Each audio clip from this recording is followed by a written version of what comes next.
Thank you, Chairman Thompson, Ranking Member Craig. Appreciate the opportunity.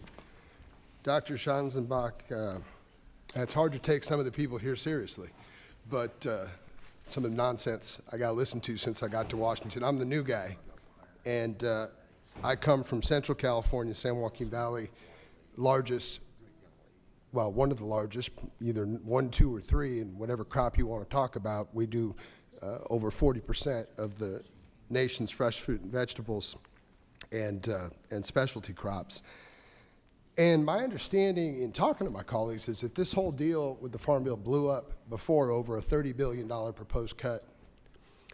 And the nonsense that the current majority is bringing us now is to cut $230 billion out of agriculture and feeding families and kids.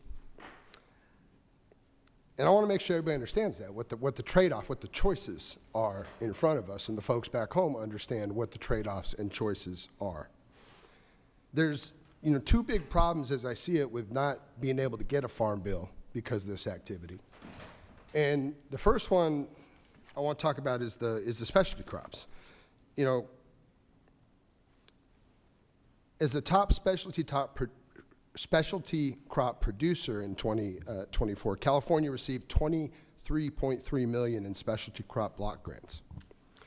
This funding is essential to our farmers in the district, but flat funding fails to meet the growing needs. Right now we got these tariffs going on and all kinds of other nonsense back here in Washington with these not serious people.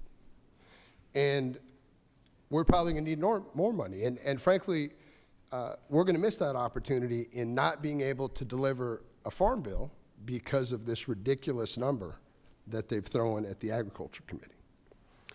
And the second problem is the loss in farm revenue.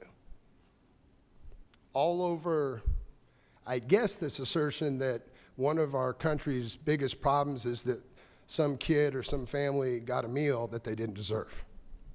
And that's worth the trade-off of further hurting, beyond, like I said, the nonsense tariffs and everything else we've had to deal with this week, our farms and our farm revenue. In a place where everybody I know, I grew up in the dairy business, my family had a dairy supply company, feed store, we built dairies, but everybody I know is involved in agriculture. If you're not directly involved in agriculture, you run a business that depends on agriculture.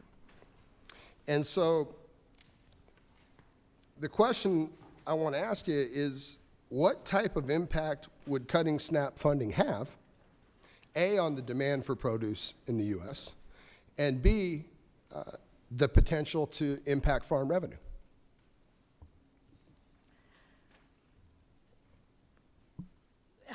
Whenever we cut SNAP, it's going to filter through to the bottom line because low-income families spend these benefits, they spend them quickly, they spend them in their community.